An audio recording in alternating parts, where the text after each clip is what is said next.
Ma'am আসবো? কি রে, এতদিন পরে পড়তে আসলি যে? আরে ম্যাম ওই যে আমার অল্প হাগুর সমস্যা ছিল না। আরে ওই তো ম্যাম, ওই যে ওর পাশায় লিখছিল না, ওই তো তুই তো কিন্তু মাথা ভাড়া দিব বলে দিলাম।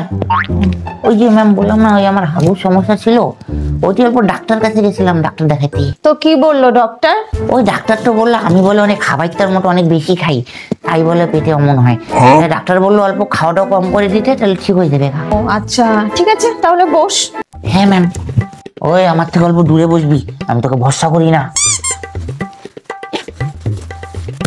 ঠিক আছে, আজকে তাহলে আমি তোদের শেখাবো পেটের ভেতরে গ্যাস কেন হয়। ছি, কি রে, তুই না বললি ডক্টর তোকে খাওয়া দাওয়া কম করতে বলছে?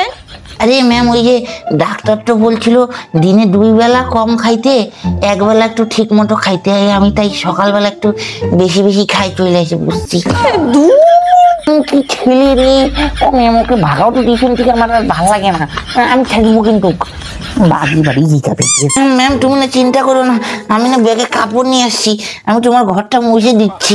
তুই যা, তো বাড়ি যা, তুই যা।